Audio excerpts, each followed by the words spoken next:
सभी क्रिकेट प्रेमियों को नमस्कार।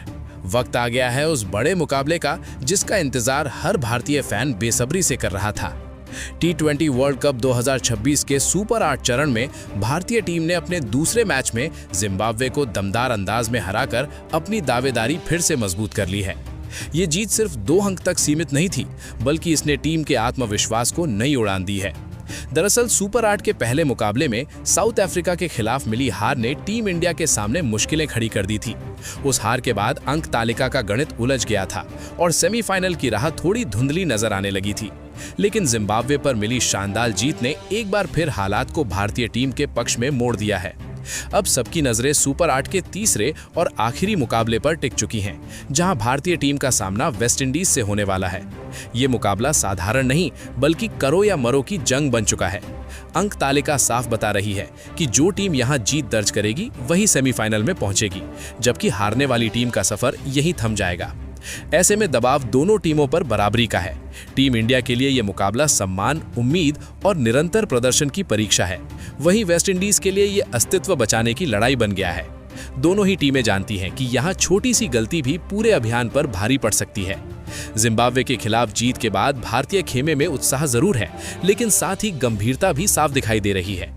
टीम मैनेजमेंट और कप्तान सूर्य कुमार यादव भली भांति समझते हैं कि वेस्टइंडीज जैसी विस्फोटक टीम के सामने औसत खेल से काम नहीं चलने वाला।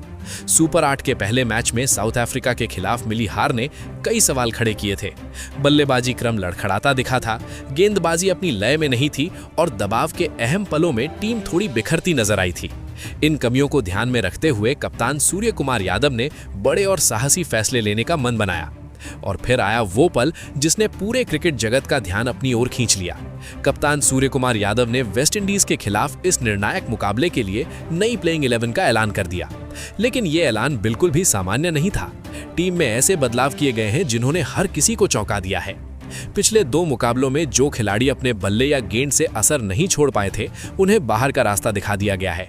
ये फैसला भावनाओं में बहकर नहीं, बल्कि ठोस विश्लेषण और टीम की जरूरतों को ध्यान में रखते हुए लिया गया है। घोषणा से पहले टीम के अंदर कई दौर की अहम बैठकें हुई, रणनीतियों पर गहन मंथन हुआ और विरोधी टीम की ताकत व कमजोरियों का बारीकी से अध्ययन किया गया। कप्तान सूर्य कुमार यादव ने साफ संदेश दे दिया है, इस निर्णायक मुकाबले में वही खिलाड़ी मैदान पर उतरेंगे जो मानसिक रूप से पूरी तरह तैयार हों और दबाव झेलने का माद्दा रखते हों। बने रहिए पार्थ क्रिकेट वर्ल्ड के साथ, क्योंकि आगे इस प्लेइंग 11 के हर बड़े फैसले का पूरा विश्लेषण होने वाला है। जैसे ही नई प्लेइंग 11 सामने आई, साफ नजर आने लगा कि भारतीय टीम अब पहले से कहीं ज्यादा संतुलित, आक्रामक और रणनीतिक रूप से परिपक्व दिख रही है। इस संयोजन में बल्लेबाजी क्रम को मजबूती देने पर खास फोकस किया गया है। मध्य क्रम में ऐसे खिलाड़ियों को शामिल किया गया है जो मैच की परिस्थितियों के मुताबिक खेल की रफ्तार बदलने का दम रखते हैं। साथ ही गेंदबाजी आक्रमण को भी और धारदार बनाया गया है, ताकि वेस्टइंडीज के विस्फोटक बल्लेबाजों पर शुरुआत से ही दबाव बनाया जा सके। कप्तान सूर्य कुमार यादव ने साफ शब्दों में संकेत दे दिया है कि इस मुकाबले में रक्षात्मक सोच की कोई जगह नहीं होगी। टीम इंडिया जीत के स्पष्ट इरादे के साथ मैदान पर उतरेगी और हर विभाग में आक्रामक रवैया अपनाएगी। हालांकि वेस्टइंडीज को हल्के में लेने की भूल कोई नहीं कर रहा। उनकी बल्लेबाजी बेहद ताकतवर है और अगर उन्हें खुलकर खेलने का मौका मिल जाए तो वे किसी भी लक्ष्य का पीछा करने की क्षमता रखते हैं। यही वजह है कि भारतीय टीम ने अपनी रणनीति में विविधता और लचीलापन जोड़ा है। नई प्लेइंग 11 पर नजर डालें तो साफ समझ आता है कि कप्तान ने अनुभव और युवा ऊर्जा के बीच सही संतुलन बनाने की कोशिश की है। टीम का ढांचा अब ऐसा तैयार किया गया है जो पारी की शुरुआत से लेकर आखिरी गेंद तक मुकाबले पर पकड़ बनाए रख सके। इस मैच का महत्व सिर्फ अंक तालिका तक सीमित नहीं है, बल्कि ये मानसिक मजबूती की असली परीक्षा भी है। यही वो मंच है जहां खिलाड़ियों का साहस, धैर्य और आत्मविश्वास परखा जाएगा। अगर भारतीय टीम यहां जीत दर्ज करती है तो सेमीफाइनल का टिकट लगभग पक्का हो जाएगा और पूरे अभियान को नई दिशा मिल जाएगी। लेकिन अगर नतीजा विपरीत रहा तो अब तक की मेहनत और उम्मीदों पर विराम लग सकता है। इसी वजह से टीम के भीतर गंभीरता अपने चरम पर है। कप्तान सूर्य कुमार यादव ने खिलाड़ियों को संबोधित करते हुए साफ संदेश दिया है, ये वक्त पीछे देखने का नहीं, बल्कि आगे बढ़कर इतिहास रचने का है। नई प्लेइंग 11 केवल नामों में बदलाव नहीं, बल्कि सोच में आए बड़े परिवर्तन का संकेत है।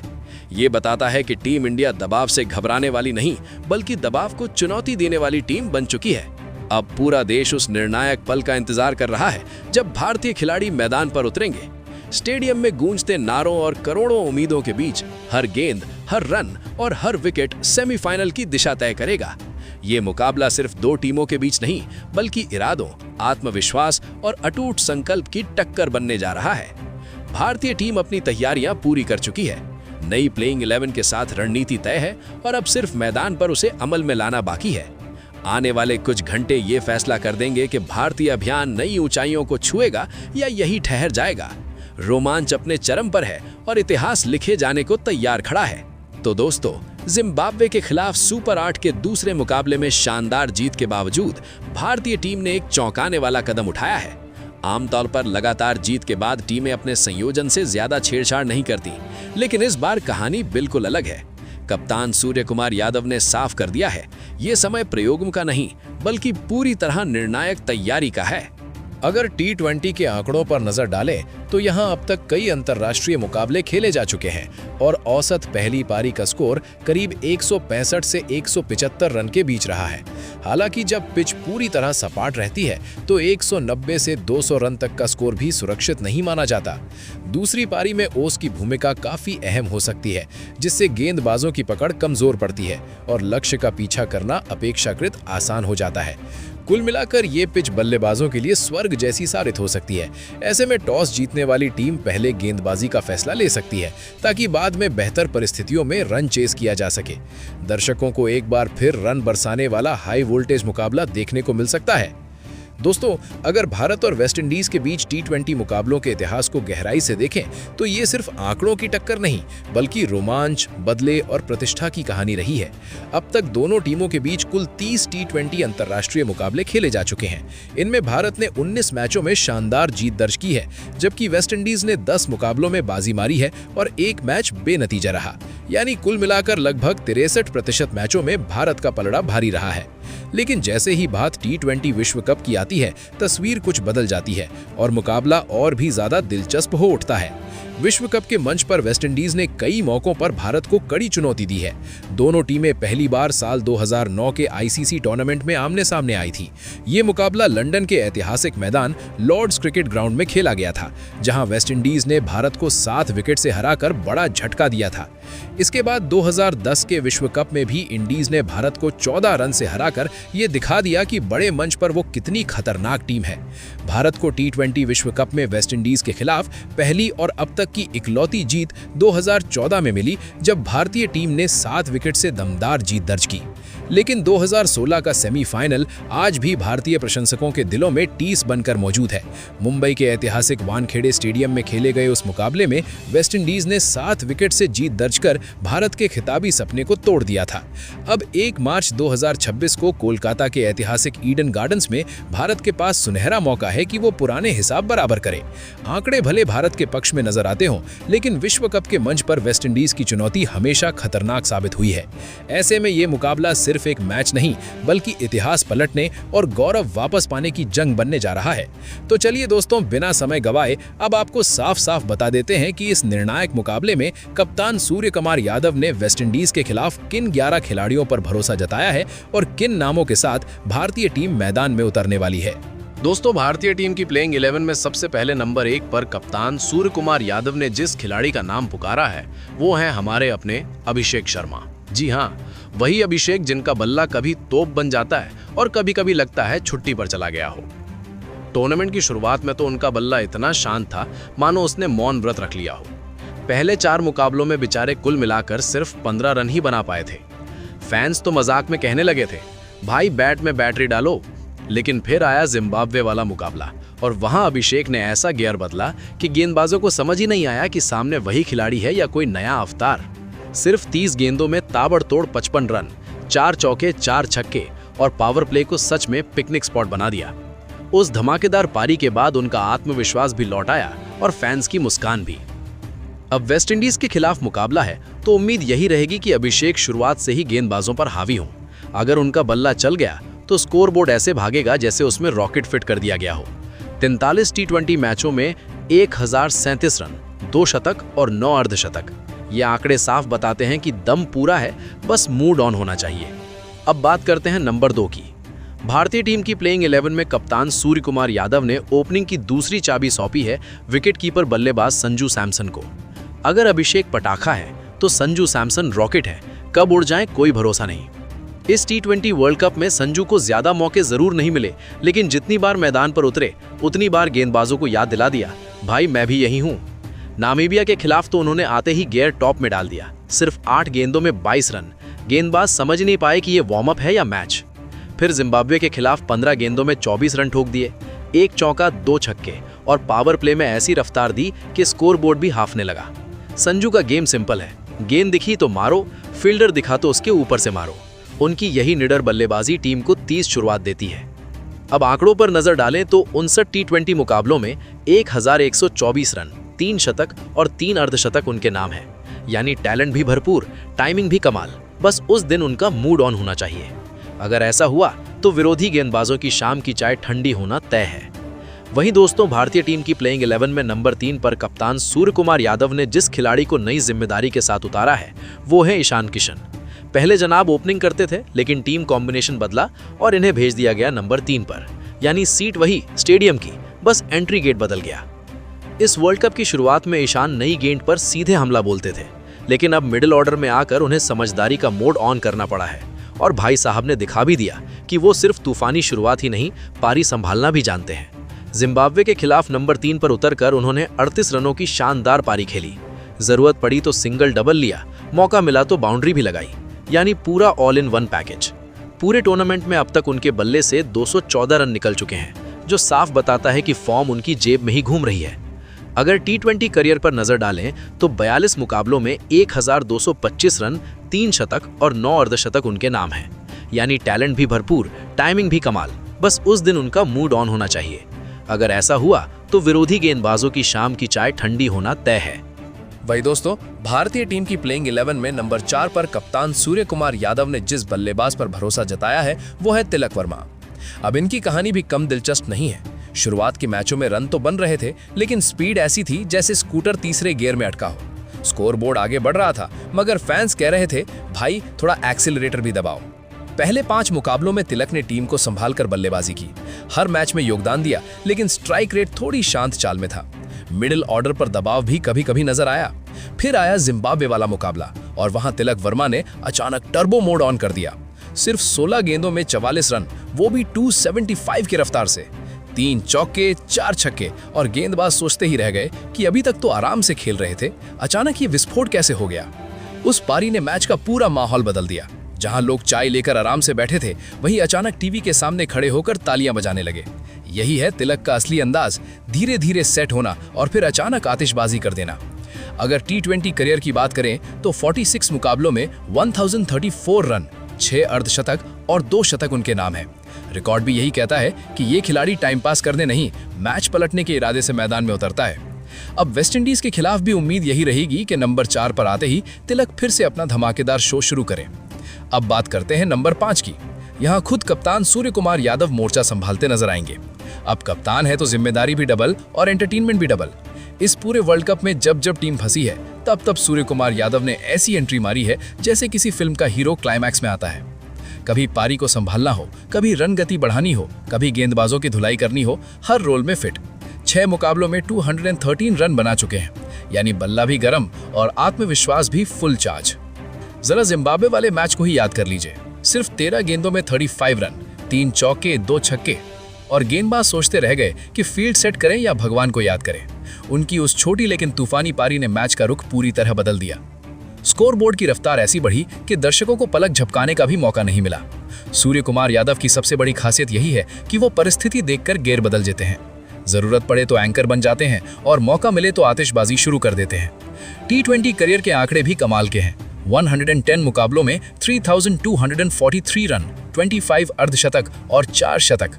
मतलब साफ है, ये खिलाड़ी सिर्फ रन नहीं बनाता, मैच की दिशा बदल देता है। वेस्टइंडीज के खिलाफ भी नजरें नंबर 5 पर टिकी रहेंगी, क्योंकि जब कप्तान का बल्ला चलता है तो विरोधी टीम की रणनीति हिल जाती है। अब चलते हैं नंबर 6 पर, जहां कप्तान सूर्य कुमार यादव ने जिस खिलाड़ी को मैदान में उतारने का फैसला किया है वो है टीम के असली मसाला पैकेट, हार्दिक पांड्या। अगर मैच में ड्रामा चाहिए, एंटरटेनमेंट चाहिए और थोड़ा सस्पेंस भी चाहिए तो हार्दिक का होना जरूरी है। इस पूरे वर्ल्ड कप में उन्होंने ऑलराउंडर का असली मतलब समझाया है। बल्ले से 155 रन ठोक दिए और गेंद से 5 विकेट भी झटक लिए, यानी काम एक नहीं डबल शिफ्ट में चल रहा है। जिम्बाब्वे के खिलाफ तो उन्होंने अलग ही मूड दिखाया। सिर्फ 23 गेंदों में नाबाद 50 रन, 2 चौके 4 छक्के और गेंदबाज हवा में ज्यादा और मैदान में कम दिखी। विपक्षी गेंदबाजों के चेहरे ऐसे थे जैसे किसी ने उनका पसंदीदा गाना बीच में बंद कर दिया हो। हार्दिक की सबसे बड़ी ताकत यही है कि वो मैच को किसी भी पल पलट सकते हैं। टीम फंसी हो तो बैट से आग लगा देते हैं और अगर सामने वाली टीम सेट हो रही हो तो गेंद लेकर ब्रेक लगा देते हैं। अगर T20 करियर पर नजर डालें तो 135 मुकाबलों में 2226 रन और 9 अर्धशतक उनके नाम है।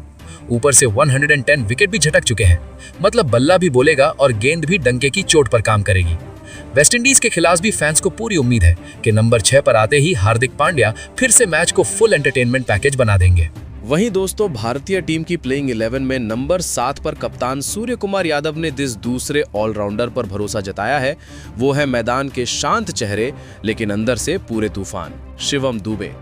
अब ये वो खिलाड़ी हैं जो दिखते बड़े सीधे साधे हैं, लेकिन जैसे ही बल्ला हाथ में आता है गेंदबाजों की धड़कनें तेज हो जाती हैं। इस T20 वर्ल्ड कप में शिवम दुबे ने अपनी भूमिका बिल्कुल साफ रखी है। नीचे आओ, तेजी से रन बनाओ और विपक्षी टीम का पूरा गणित बिगाड़ दो। अब तक वो 158 रन ठोक चुके हैं और वो भी ऐसे वक्त पर जब टीम को रफ्तार की सख्त जरूरत थी। कई बार तो स्कोर थोड़ा अटकता दिखा, तभी दुबे आए और सीधे लंबा शॉट लगाकर बता दिया, भाई मैं आ गया हूं। इनकी सबसे बड़ी खासियत है दबाव में भी चेहरे पर घबराहट नहीं आती। बड़े शॉट खेलने में बिल्कुल नहीं हिचकते और मजेदार बात यह है कि सिर्फ बल्ले से ही नहीं, गेंद से भी काम चला देते हैं। इस वर्ल्ड कप में 3 विकेट भी अपने नाम कर चुके हैं, यानी जरूरत पड़ी तो गेंद लेकर भी कहानी बदल सकते हैं। अगर इनके करियर पर नजर डालें तो 61 T20 मुकाबलों में 914 रन और 31 विकेट इनके नाम है। साफ है, शिवम दुबे सिर्फ टीम का हिस्सा नहीं बल्कि पूरा एंटरटेनमेंट पैकेज है। बल्ला भी, गेंद भी और मैच का मूड बदलने की ताकत भी। अब बात करते हैं नंबर 8 की। यहाँ कप्तान सूर्य कुमार यादव में जिस तीसरे ऑलराउंडर पर भरोसा जताया है वो है अक्षर पटेल। अक्षर पटेल वो खिलाड़ी हैं जिनकी पहचान मैदान पर चुपचाप लेकिन घातक ऑलराउंडर की है। अगर आपको लगे कि उनके नाम के पीछे ज्यादा शोर नहीं है तो बस एक बार उनकी गेंदबाजी देख लीजिए। मिडिल ओवरों में रन की धारा रोकना और विकेट निकालना, ये उनकी आदत में शामिल है। इस T20 वर्ल्ड कप में उन्हें ज्यादा मौके नहीं मिले, लेकिन जब भी मौका मिला अक्षर ने टीम के लिए असर जरूर छोड़ा। अब तक 7 विकेट अपने नाम कर चुके हैं और वो भी ऐसे समय पर जब टीम को नियंत्रण की जरूरत थी। ये खिलाड़ी मैदान पर इतने शांत दिखते हैं कि आप सोचते हैं वाह कितने कूल, लेकिन उनकी गेंदबाजी से विपक्षी बल्लेबाजों के पसीने छूट जाते हैं। रन बनाना उनके सामने आसान नहीं रहता। भले ही बल्ले से उनका योगदान सीमित रहा हो, लेकिन अक्षर पटेल ने अपने बैट से भी टीम को उपयोगी रन दिए हैं। अब तक उन्होंने करीब 700 रन बनाए हैं और कई बार उनके शॉट्स विपक्षी टीम को झकझोर चुके हैं। उनकी संतुलित ऑलराउंड क्षमता ने उन्हें टीम इंडिया के लिए बेहद अहम खिलाड़ी बना दिया है। अगर T20 करियर आंकड़ों की बात करें तो अक्षर पटेल ने 91 मुकाबलों में 93 विकेट चटकाए हैं, यानी गेंद हो या बल्ला, मैच का रुख पलटने की ताकत उनमें हमेशा मौजूद रहती है। वहीं दोस्तों, भारतीय टीम की प्लेइंग 11 में नंबर 9 पर कप्तान सूर्य कुमार यादव ने बाएं हाथ के तेज गेंदबाज अर्शदीप को जगह दी है। जी हाँ, अर्शदीप वो खिलाड़ी हैं जो पावर प्ले में विकेट चटकाने के लिए मैदान पर आते ही विपक्षी बल्लेबाजों के लिए खौफ पैदा कर देते हैं। इस T20 वर्ल्ड कप में अर्शदीप ने अब तक 5 मुकाबले खेले हैं और सिर्फ 5 मैचों में ही 8 विकेट लेकर अपनी गेंदबाजी की धार दिखा दी है। उनकी गेंदबाजी इतनी तेज और सटीक होती है कि बल्लेबाज सोच के रह जाते हैं, भाई ये कौन सा तूफान लेकर आया है। उनके ओवर में एक झटके में रन रुक जाते हैं और विकेटों की झड़ी लग जाती है। पावर प्ले में विपक्षी टीम की हालत वैसी हो जाती है जैसे किसी ने अचानक मिक्सर ऑन कर दिया हो। अगर अर्शदीप सही लाइन और लेंथ पर गेंदबाजी करते हैं तो वेस्ट इंडीज के बल्लेबाजों की नींद उड़ना तय है और भारतीय टीम मैच पर मजबूत पकड़ बना सकती है। ऐसे तेज गेंदबाज जो रफ्तार और नजाकत का बेहतरीन मेल दिखाते हैं, टीम इंडिया के लिए सच में बेशकीमती साबित होते हैं। वहीं दोस्तों, टीम इंडिया की प्लेइंग 11 में नंबर 10 पर कप्तान सूर्य कुमार यादव ने जसप्रीत बुमराह को मौका दिया है। जी हां दोस्तों, बुमराह वो तेज गेंदबाज हैं जिनकी गेंदबाजी देखकर बल्लेबाजों के होश उड़ जाते हैं। उनकी सटीक यॉर्कर और किफायती ओवर ऐसे होते हैं कि बल्लेबाज सोच में पड़ जाते हैं, ये गेंद आखिर आई कहां से। चाहे पावर प्ले हो या डेथ ओवर्स, बुमराह किसी भी वक्त विकेट निकालकर मैच का रुख पलटने की काबिलियत रखते हैं। इस T20 वर्ल्ड कप में बुमराह अब तक 7 विकेट लेकर अपनी ताकत दिखा चुके हैं। उनकी लाइन और लेंथ इतनी जबरदस्त जबरदस्त रहती है कि बल्लेबाज खुलकर शॉट खेलने की हिम्मत ही नहीं कर पाते। अगर बुमराह के टी20 करियर पर नजर डालें तो उन्होंने 92 मैचों में 114 विकेट झटके हैं, जो उन्हें भारत के सबसे भरोसेमंद और खतरनाक गेंदबाजों में शामिल करता है। मैच में जैसे ही बुमराह गेंद लेकर आते हैं, विपक्षी बल्लेबाजों की हालत ऐसी हो जाती है मानो अचानक बिजली गिर गई हो और टीम इंडिया को तुरंत फायदा मिल जाता है। वहीं दोस्तों, टीम इंडिया की प्लेइंग 11 में नंबर 11 पर कप्तान सूर्य कुमार यादव ने कुलदीप यादव को शामिल किया है। जी हां दोस्तों, कुलदीप यादव वो चाइनामैन स्पिनर हैं जिनकी गेंदबाजी देखकर बल्लेबाज अक्सर चकरा जाते हैं। उनकी घूमती हुई गेंदें देखकर बल्लेबाज सोचते रह जाते हैं, अरे ये टर्न कहां से आ गया। मिडिल ओवर्स में कुलदीप का जादू ऐसा चलता है कि रन की रफ्तार थम जाती है और विकेट गिरने शुरू हो जाते हैं। इस टी20 वर्ल्ड कप में कुलदीप यादव को ज्यादा मौके भले ही नहीं मिले हों, लेकिन जब भी उन्होंने गेंद थामी है, बल्लेबाजों को मुश्किल में जरूर डाला है। उनकी स्पिन, बदलाव और खासकर गुगली इतनी चालाकी से आती है कि बल्लेबाज कई बार पूरी तरह छले जाते हैं। कुलदीप की सबसे बड़ी ताकत है टीम को सही समय पर ब्रेक थ्रू दिलाना। अगर उनके टी20 करियर के आंकड़ों पर नजर डालें तो कुलदीप यादव के नाम 95 विकेट दर्ज हैं। उनकी किफायती और चतुर गेंदबाजी भारत के लिए हर मुकाबले में बड़ा हथियार साबित होती है और बल्लेबाज उनके सामने पसीना पसीना हो जाते हैं। तो दोस्तों, वेस्टइंडीज के खिलाफ टीम इंडिया की ये प्लेइंग 11 देखने में काफी दमदार लग रही है। आपको क्या लगता है, इस टीम में किस खिलाड़ी को होना चाहिए था और कप्तान सूर्य कुमार यादव को किसे मौका देना चाहिए था?